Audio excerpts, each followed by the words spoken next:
Karate ಕಲ್ತೇವಿ, ಆಮೇಲೆ ಹೊಸ ಹೊಸ ಗೇಮ್ ಕಲ್ತೀವಿ, ಆಮೇಲೆ ರನ್ನಿಂಗ್ ಸ್ಪೀಡ್ ಇದ್ದಿದ್ದಿಲ್ಲ ರನ್ನಿಂಗ್ ಆಯ್ತು, ಮತ್ತು ನಾ ಈ ಕಡೆ ಕಚ್ಚಾಕ್ ಬಂದಾಗ ಹೆಂಗೆ ತಪ್ಪಿಸ್ಕೋಬೇಕು ಹೆಂಗೆ ಇದನ್ನ ಮಾಡ್ತೇವಿ. ಮತ್ತು ಫಿಸಿಕಲ್ ಕ್ಲಾಸಿಂದ ಹೆಲ್ತಿ ಆಗಿದ್ದೇವಿ, ಮತ್ತು 30 ವೇಟ್ ಇದ್ದಿದ್ದು 35 ಆಗೈತಿ, ಆರೋಗ್ಯವಾಗಿ. ಮತ್ತು ಆಮೇಲೆ ಕನ್ನಡ ಕ್ಲಾಸಿಂದನೂ ಎಲ್ಲ ಉಪಯೋಗ ಆಗೈತಿ, ಹ್ಯಾಂಡ್ ರೈಟಿಂಗ್ ದುಂಡಾಗ್ಯವು, ಆಮೇಲೆ ಕಕಂಬಳಿ ಬರ್ತಿದ್ದಿಲ್ಲ ಅವನು ಕಲ್ತೇವಿ, ಓದಾಕ್ ಕಲ್ತೇವಿ, ಆಮೇಲೆ ವ್ಯಂಜನಾಕ್ಷರಗಳು ಕಲ್ತೇವಿ, ಸಂಯುಕ್ತ ಅಕ್ಷರ ಎಂದರೇನು, ಅಕ್ಷರ ಎಂದ್ರೇನು, ವಾಕ್ಯ ಹೆಂಗೆ ಮಾಡ್ಬೇಕು ಅದನ್ನೆಲ್ಲ ಕಲ್ತೇವಿ. ಆಮೇಲೆ ಇಂಗ್ಲೀಷ್ ಕ್ಲಾಸಿಂದನೂ ಇಂಗ್ಲೀಷ್ ಹ್ಯಾಂಡ್ ರೈಟಿಂಗ್ ದುಂಡಾಕಿದ್ದಿಲ್ಲ, ಹ್ಯಾಂಡ್ ರೈಟಿಂಗ್ ಎಲ್ಲ ದುಂಡಾಗ್ಯವು. ಆಮೇಲೆ ಮ್ಯಾಥ್ಸ್ ಕ್ಲಾಸಿಂದ ಭಾಗಾಕಾರ ಹೆಂಗೆ ಲೆಕ್ಕ ಮಾಡಬೇಕು, ಗುಣಾಕಾರ, ವ್ಯವಕಲನ, ಸಂಕಲನ ಎಲ್ಲ ಹೆಂಗೆ ಲೆಕ್ಕ ಮಾಡಬೇಕು, 1ರಿಂದ 0 ಮಟ್ಟ ಅಂಕಿ ಹೆಂಗೆ ಬರಬೇಕು ಅವರು ಸರ್ ಎಲ್ಲ ಕಲಿಸ್ಕೊಟ್ಟಾರ. ಮ್ಯೂಸಿಕ್ ಕ್ಲಾಸಿಂದನೂ ಎಲ್ಲರೂ ಸೇರಿ ಧ್ವನಿಗೂಡಿಸಿ ಹೆಂಗೆ ಹಾಡಬೇಕು, ಹೊಸ ಹೊಸ ಹಾಡು ಕಲ್ತೇವಿ, ಹೊಸ ಹೊಸ ಶ್ಲೋಕ ಕಲ್ತೇವಿ. ನಮ್ಮ ಕ್ಲಾಸ್ ಒಳಗೆ ಆ್ಯಕ್ಟಿಂಗ್ ಹೆಂಗೆ ಮಾಡಬೇಕು ಅದನ್ನು ಕಲ್ತೀವಿ.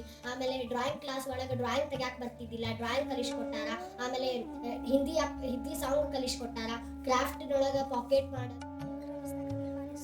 ನಾನು 7ನೇ ತರಗತಿಯಲ್ಲಿ ಓದುತ್ತೇನೆ. ನಾನು ಮುಂಜಾನೆ ಫಿಸಿಕಲ್ ಕ್ಲಾಸಿಗೆ ಹೋಗಿದ್ದಾಗಿಂದ ನನಗೆ ವಾರ್ಮ್ ಎಕ್ಸಸೈಸ್ ಮತ್ತು ಏರೋಬಿಕ್ಸ್, ಸೂರ್ಯ ನಮಸ್ಕಾರ ಎಲ್ಲ ಬಂದಿದ್ದೇವೆ. ಮ್ಯಾಥ್ಸಿಂದ ನನಗೆ ಲೆಕ್ಕ ಮತ್ತು ಇಂಗ್ಲಿಷ್ದಲ್ಲಿ ಮಗ್ಗಿ ಓದಲು ಬಂದಿದ್ದೇವೆ. ಕನ್ನಡದಿಂದ ನಾನು ಕನ್ನಡ ಓದಲು ಈಗ ಸುಲಭವಾಗುತ್ತದೆ. ಇಂಗ್ಲಿಷಿಂದ ನನಗೆ ಇಂಗ್ಲಿಷ್ ಓದಲು ಅಲ್ಫಾಬೆಟ್ ಸೌಂಡ್ಸ್ ಎಲ್ಲ ಬರುತ್ತವೆ. ಈಗ ನಾನು ಇಂಗ್ಲಿಷ್ ಓದಲು ಸುಲಭವಾಗಿದೆ. ಸಂಗೀತ ಕ್ಲಾಸಿಂದ ನಾನು ನಮ್ಮ ಶಾಲೆಯಲ್ಲಿ ಸಂಗೀತ ಹೇಳಲು ಸುಲಭವಾಗುತ್ತದೆ. ಸಂಗೀತ ಅಂದರೆ ನಾನು ಗೊತ್ತಿರಲಿಲ್ಲ, ನಾನು ಬರೀ ಹಿಂದಿ ಸಂಗೀತ ಅಷ್ಟೇ ಹಾಡ್ತಿದ್ದೆ, ಈ ಕನ್ನಡ ಸಂಗೀತನ ಹಾಡುತ್ತೇನೆ. ನನ್ನ ಹೆಸರು ಗೌತಮ್. ನಾನು 4ನೇ ತರಗತಿಯಲ್ಲಿ ಓದುತ್ತೇನೆ. 6ರಿಂದ 7 ಮಟ್ಟ ಯೋಗಾಸನ ಕಲಿತೀನಿ ಮತ್ತು ಕರಾಟೆ ಕಲ್ತೀನಿ. ಗುಣಾಕಾರ ಲೆಕ್ಕ ಈಗ ಬರುತ್ತೆ, 12 ಮಟ್ಟ ಬರುತ್ತೆ. ನನ್ನ ಹೆಸರು ಶ್ರೇಯಾ ನಾಗಪ್ಪ ಗೌಡಿ. ನಾನು ಓದುತ್ತಿರುವ ವರ್ಗ 4ನೇ ತರಗತಿ. 2023-24ನೇ ಸಾಲಿನ ಸಮರ್ ಕ್ಯಾಂಪು ಮಾಗಡಿಯಲ್ಲಿ ನಡೆದಿದ್ದ ಸಮರ್ ಕ್ಯಾಂಪಿನಲ್ಲಿ ನಾನು ಭಾಗವಹಿಸಿದ್ದೇನೆ. ಬೆಳಿಗ್ಗೆ 6 ಗಂಟೆಯಿಂದ ಸಮರ್ ಕ್ಯಾಂಪಿಗೆ ಹೋಗಿ ಅಲ್ಲಿ ಗ್ರೌಂಡಿನಲ್ಲಿ ಆಟವಾಡುತ್ತಿದ್ದೆವು. ನನಗೆ ಕರಾಟೆ ಬರುತ್ತಿದ್ದಿಲ್ಲ, ಕರಾಟೆಯನ್ನು ಕಲಿತಿದ್ದೇನೆ. ಆಮೇಲೆ ನನಗೆ ನಾಯಿ ಕಚ್ಚಲು ಬಂದಾಗ ಹೇಗೆ ತಪ್ಪಿಸಿಕೊಳ್ಳಬೇಕು ಎನ್ನುವುದು ಗೊತ್ತೇ ಇದ್ದಿದ್ದಿಲ್ಲ. ಆವಾಗ ನನಗೆ ಶ್ರೀಧರ ಭಯ್ಯ ಕಲಿಸಿಕೊಟ್ಟರು.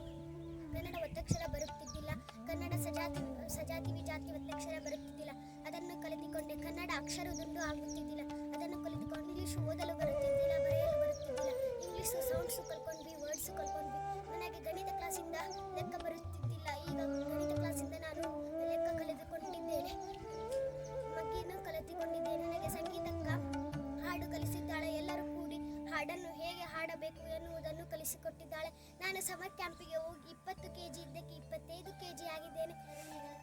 ನಾನು ಓದುತ್ತಿರುವ ಶಾಲೆ 4ನೇ ತರಗತಿ. ಕನ್ನಡ ವರ್ಣಮಾಲೆ ಒತ್ತಕ್ಷರ ಕಾಗುಣಿತ ಏನು ಬರುತ್ತಿರಲಿಲ್ಲ, ನನಗೆ ಈಗ ಕಲಿತೆ. ಮ್ಯಾಥ್ಸ್ ಮಗ್ಗಿ ಮತ್ತೆ ಗುಣಾಕಾರ ಲೆಕ್ಕ ಏನು ಬರ್ತಿರ್ಲಿಲ್ಲ, ಈಗ ಕಲಿತೆ. ನನ್ನ ಹೆಸರು ಪ್ರಗತಿ. ನಾನು 2nd ಸ್ಟ್ಯಾಂಡರ್ಡ್ ಕ್ಲಾಸ್. ಕರಾಟೆ ಮತ್ತು ಕೋರ್ಸ್ ಕಲಿಸ್ತಿದ್ರು. ಮ್ಯಾಥ್ಸ್ ಗುಣಾಕಾರ ಮತ್ತು ಟೇಬಲ್ಸ್ ಏನು ಬರ್ತಿದ್ದಿಲ್ಲ, ಎಲ್ಲ ಕಲ್ತ್ಕೊಂಡೆ. ಕನ್ನಡ ಮತ್ತು ಕಕಂಬಳಿ ಅವನ್ನೆಲ್ಲ ಮತ್ತು ಎಲ್ಲ ಕಲ್ತ್ಕೊಂಡೆ.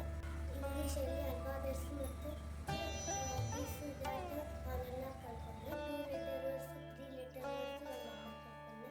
ನನ್ನ ಹೆಸರು ಅನನ್ಯ. ನಾನು 5ನೇ ತರಗತಿಯಲ್ಲಿ ಓದುತ್ತಿದ್ದೇನೆ.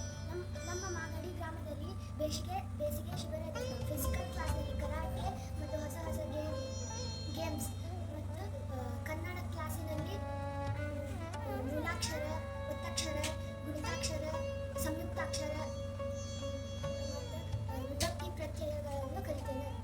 ಇಂಗ್ಲೀಷ್ ಕ್ಲಾಸ್ನಲ್ಲಿ ABCD ನೀಟಾಗಿ ಬರೆಯಕ್ಕೆ ಬರ್ತಿದ್ದಿಲ್ಲ, ಅವನ್ನ ಕಲ್ತ್ಕೊಂಡೆ. ಮತ್ತು 3 ಲೆಟರ್ ವರ್ಡ್ಸ್ ಕಲ್ತ್ಕೊಂಡೆ, 2 ಲೆಟರ್ ವರ್ಡ್ಸ್ ಕಲ್ತ್ಕೊಂಡೆ, ಮತ್ತು WH ಕ್ವಶನ್ಸ್ ಕಲ್ತ್ಕೊಂಡೆ. ಮತ್ತು ದಿಸ್ ದ್ಯಾಟ್ ಅದು ಅರ್ಥನ ಗೊತ್ತಿದ್ದಿದ್ದಿಲ್ಲ, ಅರ್ಥ ಹೇಳ್ಕೊಟ್ರು. ಕೂಸು ಕಲಿಯೋ ಎಲ್ಲ ಬರ್ತಿದ್ದಿಲ್ಲ, ಭಾಗಕಾರನು ಸ್ವಲ್ಪ ಅಷ್ಟೇ ಬರ್ತಿದ್ವು, ಭಾಗಕಾರನು ಕಲಿಸಿದ್ರು ಮ್ಯಾಥ್ಸ್ ಒಳಗೆ. ನಮಸ್ತೆ, ನನ್ನ ಹೆಸರು ಪ್ರತೀಕ್ಷಾ. ನಾನು 7ನೇ ತರಗತಿ ಓದುತ್ತಿದ್ದೇನೆ. ನಮಗೆ ಶ್ರೀಧರ ಫಿಸಿಕಲ್ ಒಳಗೆ ಏರೋಬಿಕ್ಸ್ ಮತ್ತು ಮೆಡಿಟೇಷನ್, ನ್ಯೂ ಗೇಮ್ಸ್ ಮತ್ತು ಸಿಟ್ಟಿಂಗ್ ಎಕ್ಸಸೈಸ್, ಬಿಡ್ ಬ್ರೈನ್ ಎಕ್ಸಸೈಸ್ ಮತ್ತು ಕರಾಟಿ.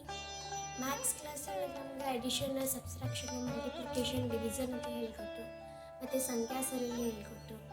ಕನ್ನಡ ಒಳಗೆ ವಿಭಕ್ತಿ ಪ್ರತ್ಯಯ ನಾಮ ಪ್ರಕೃತಿ ಅವನ್ನೆಲ್ಲ ಬರ್ತಿದ್ದಿಲ್ಲ ಅವ್ನು ಹೇಳಿಕೊಟ್ರು. ಹಾಗೂ ಮಿತ ಮೂಲಾಕ್ಷರ ಒತ್ತಕ್ಷರ ಹಾಗೂ ಸರಳ ಶಬ್ದ ಸಂಯುಕ್ತಾಕ್ಷರ ಇಷ್ಟೆಲ್ಲ ಕಲಿಸ್ಕೊಟ್ರು. ಇಂಗ್ಲೀಷ್ ಸಬ್ಜೆಕ್ಟಲ್ಲಿ A to Z ಸೌಂಡ್ಸು ಮತ್ತು ಸೆಂಟೆನ್ಸ್ ಮಾಡೋದು ಹೇಗೆ, ಇಂಗ್ಲೀಷ್ ಮಾತಾಡೋದು ಹೆಂಗೆ ಮಾತಾಡಬೇಕು. ಮ್ಯೂಸಿಕ್ ಕ್ಲಾಸ್ ಒಳಗೆ ಭಾಳ ಇಂಟ್ರೆಸ್ಟ್ ಬರಂಗೆ ಮಾಡಿದ್ದು ಮತ್ತು ಎಷ್ಟು ಹೊಸ ಹೊಸ ಸೌಂಡ್ಸ್ ಕಲಿಸಿದ್ದು ನಮ್ಗೆ ಅದು ಭಾಳ ಇಂಟ್ರೆಸ್ಟ್ ಬರಂಗೆ ಆಗಿತ್ತು. ಶ್ಲೋಕ ಹೇಳ್ಕೊಟ್ಟು ಅದು ಮಾರ್ನಿಂಗ್ ಎದ್ದ ತಕ್ಷಣ ಕರಾಗ್ರೆ ವಸತಿ ಲಕ್ಷ್ಮಿ ಮತ್ತು ಗಂಗೆ ಚಮೆ ಚೈವ ಸ್ನಾನ ಮಾಡೋ ಹೊತ್ನಾಗ ಮತ್ತು ಎದ್ದ ತಕ್ಷಣ ಭೂಮಿ ಇಟ್ಕೊಂಡು ಸಮುದ್ರ ವಸನಿ ದೇವಿ. ಹಾಗೆ ಆ್ಯಕ್ಟಿಂಗ್ ಹೇಳ್ಕೊಟ್ರು, ಮುಖಾಭಿನಯ ಮತ್ತು ನಮ್ಗೆ ಧೈರ್ಯ ಇದ್ದಿದ್ದಿಲ್ಲ ಹೋಗಿ ಮಾಡೋಕ್ಕೆ ಅದನ್ನೆಲ್ಲ ಹೇಳ್ಕೊಟ್ರು. ಇನ್ವಿಟೇಷನ್ ದುಡ್ಡು ಹಾಕೊಡೋದು ಪಾಕೆಟ್ ಕಲಿಸಿದ್ರು. ಅದು ಮತ್ತು ಹೊಸ ಏನೇನೋ ಕಲಿಸಿದ್ರು, ಅದನ್ನೆಲ್ಲ ನಮ್ಗೆ ಬರ್ತಿದ್ದಿಲ್ಲ, ಅದನ್ನೆಲ್ಲ ಕಲ್ತ್ಕೊಂಡ್ವಿ. Thank you. ಇದನ್ನೆಲ್ಲ ಕಲಿಸಿಕೊಟ್ಟಂಥ ಗುರುಗಳಿಗೆ ಹಾಗೂ ಗುರುಮಾತೆ ಸರಿ, ಸುಕನ್ಯಾ ಪ್ರಕೀರೇಶ್ವರ. ನಾನು 6ನೇ ತರಗತಿಯಲ್ಲಿ ಓದುತ್ತಿದ್ದೇನೆ. ನಾನು ಸಮ್ಮರ್ ಕ್ಯಾಂಪಿಗೆ ಮಾಗಡಿಯಲ್ಲಿ ಹಚ್ಚಿದ್ದೆ. ಬೆಳಗ್ಗೆ 6ರಿಂದ 7:30 ತನಕ ಇತ್ತು. ಅಲ್ಲಿ ನಾನು ವಾರ್ಮಪ್ ಎಕ್ಸಸೈಸ್, ಸೂರ್ಯ ನಮಸ್ಕಾರ, ಏರೋಬಿಕ್ಸ್ ಕಲಿತೆ. ಮತ್ತೆ ನಾನು ಮ್ಯಾಥ್ಸ್ ಕ್ಲಾಸ್ಗೆ ಹಚ್ಚಿದೆ. ಮ್ಯಾಥ್ಸ್ ಕ್ಲಾಸ್ನಲ್ಲಿ ನನಗೆ ಮಗ್ಗಿ ಬರ್ತಿದ್ದಿಲ್ಲ. ಮಗ್ಗಿನ ಸರ್ ಹೇಳ್ಕೊಟ್ಟಂಗೆ ಕಲಿತೆ. ಮತ್ತೆ ನನಗೆ ಭಾಗಾಕಾರ ಬರ್ತಿದ್ದಿಲ್ಲ. ಅವರು ಹಿಂಗೆ ಮಾಡಬೇಕು ಅಂತ ಹೇಳ್ಕೊಟ್ರು. ಅದನ್ನ ಲಕ್ಷ್ಯ ಕೊಟ್ಟು ಕೇಳಿಸ್ಕೊಂಡು ಅದನ್ನ ನಾನು ರಿವಿಷನ್ ಮಾಡ್ಕೊಂಡು ಓದ್ಕೊಂಡು ಬಂದೆ. ಅದನ್ನ ಹೆಂಗೆ ಮಾಡ್ಬೇಕಂತ ಗೊತ್ತಾಯ್ತು. ಮತ್ತೆ ಸಂಜೆ ಮುಂದೆ ಕನ್ನಡ ಕ್ಲಾಸ್ ಇರ್ತಿತ್ತು. ಅಲ್ಲಿ ನಾನು ವಿಭಕ್ತಿ ಪ್ರತ್ಯಯ ಅಂದ್ರೇನು, ಒತ್ತಕ್ಷರ ಅಂದ್ರೇನು ಗೊತ್ತಿದ್ದಿಲ್ಲ. ಅವಾಗ ನಾನು ಸರ್ ಕಡೆ ಕೇಳಿದೆ. ವಿಭಕ್ತಿ ಪ್ರತ್ಯಯ ಅಂದ್ರೆ ಬರ್ಸಿದ್ರು. ಅದನ್ನ ಮನೆಗೆ ಹೋಗಿ ಓದ್ಕೊಂಡೆ. ಓದಿದ ತಕ್ಷಣ ಅದನ್ನ ಈಗ ಓದ್ಬೇಕಂತ ಗೊತ್ತಾಯ್ತು. ಮತ್ತೆ ಇಂಗ್ಲೀಷ್ ಕ್ಲಾಸ್ನಲ್ಲಿ ನನಗೆ ಮೊದಲು ಓದಕ್ಕೆ ಬರ್ತಿದ್ದಿಲ್ಲ. ಇಂಗ್ಲೀಷು ಸಬ್ಜೆಕ್ಟ್ ಇಷ್ಟ ಅಂದ್ರೂ ನನಗೆ ಸಖತ್ ಓದ್ತಿದ್ದೆ. ಸಂಗೀತ ಇಷ್ಟ ಅಂದ್ರೂ ದಾಟಿ ಬರ್ತಿದ್ದಿಲ್ಲ. ಅವಾಗ ನಮ್ಮ ಟೀಚರು ಹೀಗೆ ಹೇಳಬೇಕು, ಅದನ್ನೆಲ್ಲ ಎಲ್ಲಿ ಇರಿಸ್ಬೇಕಂತ ನಾವು ಗೊತ್ತಿದ್ದಿದ್ದಿಲ್ಲ. ಟೀಚರು ಅಂತ ಹೇಳಿದ್ರು,